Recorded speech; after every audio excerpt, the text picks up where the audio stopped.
पैसे का दबाव, सीबीआई, ईडी, इसी सब से तो आप सरकार चला रहे हैं ना। तो ये कितना वक्त चला पाएंगे आप? ये क्या अपनी बात कर रहे हैं कि विपक्ष की बात कर रहे हैं? लोगों को भावुक करके नेशनलिज्म पे, हाइपर नेशनलिज्म, हिंदू मुस्लिम, ये सब पे आप चुनाव लड़ना चाहते हैं। 400 अगर पार की बात होती तो अभी हम ये मैनिफेस्टो को ट्विस्ट करके मंगलसूत्र, हिंदू मुसलमान, ये सब की बातें नहीं कर रहे होते। शायद अगर वो होते तो ये अलायंस यहाँ पे नहीं होता। ये पैसा का दबाव और एक मसल पावर, यही भय की जो राजनीति है, दबाव की जो राजनीति है, इसको जीत नहीं कहते ना। आप इसी से आप एमएलए एमपी खरीदते, फेर बदल, ये वो, पैसे का दबाव, सीबीआई, ईडी, इसी सब से तो आप सरकार चला रहे हैं ना। तो ये कितना वक्त चला पाएंगे आप?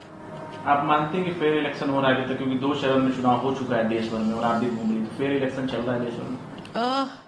कहीं ना कहीं पूरी जो एस्टैब्लिशमेंट है, इलेक्शन कमीशन से लेकर आप जितनी भी इंस्टीट्यूशंस देखिए, सबका झुकाव तो एक ही तरफ है।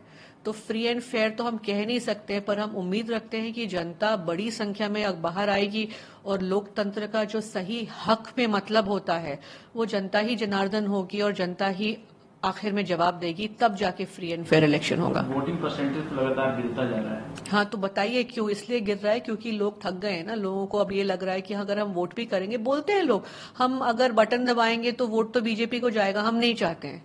तो आप इसका क्या जवाब देंगे? हमें भी समझाना पड़ रहा है कि नहीं, आप जाइए, आप आपके वोट का अधिकार इस्तेमाल कीजिए। जाके हम गली गली, नुक्कड़ नुक्कड़ में लोगों को यही समझा रहे हैं कि ज्यादा संख्या में निकलेंगे, अपने वोट का अधिकार अगर आप उठाएंगे तो हो सकता है कि फेयरनेस आएगी और आपके हाथ में पावर है, आपकी उंगली में पावर है कि आप बदल सकते हैं देश को। मैनिफेस्टो पर जिस तरीके से प्रधानमंत्री ने सवाल उठाया, आप लोग नफरत फैलाने की कोशिश कर रहे हैं, और अब जब विकास की बात करती है भारतीय जनता पार्टी, तब आप लोग राष्ट्र के खिलाफ की बात करते हैं। ये क्या अपनी बात कर रहे हैं कि विपक्ष की बात कर रहे हैं?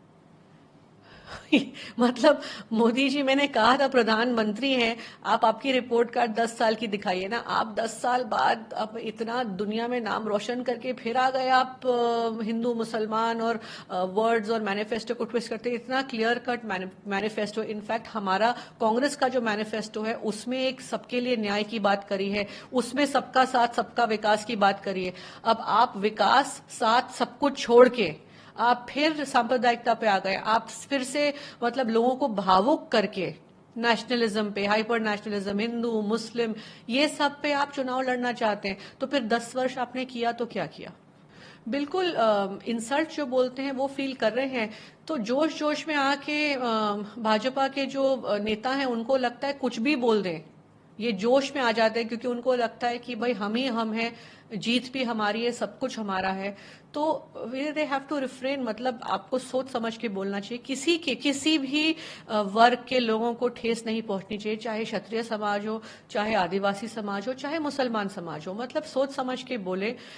हिंदुस्तान है, हम सब इस देश के नागरिक हैं, सब बराबर हैं। तो ये भेदभाव क्यों करते हैं? किसी एक समाज के खिलाफ क्यों बोल रहे हैं? 400 का नारा प्रधानमंत्री दे रहे हैं, गुजरात से आप लोग कुछ नारा दे रहे हैं, कितनी सीटें आप लोग जीतने वाले हैं? पूरी कोशिश करेंगे ज्यादा से ज्यादा सीटें जीते। और जो ये 400 अगर पार की बात होती तो अभी हम ये मैनिफेस्टो को ट्विस्ट करके मंगलसूत्र, हिंदू मुसलमान, ये सब की बातें नहीं कर रहे होते। तो कहीं ना कहीं घबरा गए हैं, जमीन खिसक रही है, लोग परिवर्तन चाह रहे हैं, दिख रहा है ये। इस वजह से हम फिर we are back to that era जहां से शुरुआत हुई थी भाजपा की। ऑल इंडिया अलायंस जो है देश भर में, मैं तो देखकर आई हूँ, अंडमान में डीएमके के साथ भी था, मैं अभी समाजवादी पार्टी का उत्तर प्रदेश में देखकर आई हूँ, मैं गुजरात में आम आदमी पार्टी और कांग्रेस के बीच में देख रही हूँ। तो पूरा इंडिया अलायंस बड़ी मजबूती से एक साथ है।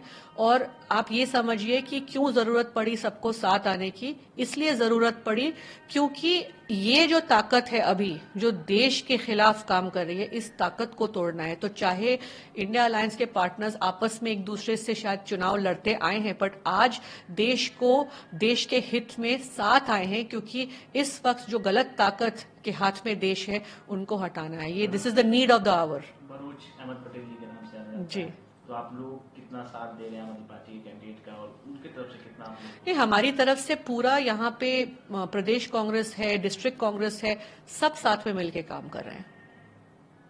अहमद पटेल साहब पिछले लोकसभा चुनाव में थे, उनकी रणनीति जिस तरीके से हर लोकसभा चुनाव में खासतौर पर कांग्रेस पार्टी में देखने को मिलती थी, इस लोकसभा चुनाव में नहीं, तो उनकी रणनीति और उनकी जो कार्यशैली थी उसे आप लोग कितना मिस कर रहे हैं? नहीं, 100%। मैं उनकी बेटी हूँ इसलिए नहीं बोल रही हूँ, पर कहीं ना कहीं जहां पे भी जाती हूँ उनको सब याद करते हैं। एक तरीके से सिस्टम सेट करते थे वो, और उनके नाम से आज भी पूरे देश भर में जब मैं जाती हूँ जो इज्जत प्यार सम्मान मुझे मिलता है, तो लोग उनको, आम जनता भी उनको याद करती है, मिस करती है। भरूच में भी याद किया जाता है। अगर वो होते तो क्या ये जो अलायंस हुआ है, या उनकी सीट जैसे कहा जाता है कि जी भरूच उनके नाम से है, तो जी। आम आदमी पार्टी के खाते में जाती? नहीं, ये मैं चुनाव से पहले कह रही हूँ, अलायंस सराखों पर शायद अगर वो होते तो ये अलायंस यहाँ पे नहीं होता। आखिरी सवाल, कितनी सीटों की अगर संख्या की बात करें, संख्या की बात होती है राजनीति में बार बार, तो गुजरात में मौजूदा स्थिति में 25 सीटें हैं, तो 24, कांग्रेस 24 पे लड़ रही है, एक चली गई तो 23 अब हो गई। तो 23 में से कितने आप लोग? हम उम्मीद तो कर रहे हैं कि उनका जो हैट्रिक था उसको तोड़ा जाएगा। अब ये जो हम कह रहे हैं 26 ऑन 26 तो वो हैट्रिक इस बार टूटना चाहिए।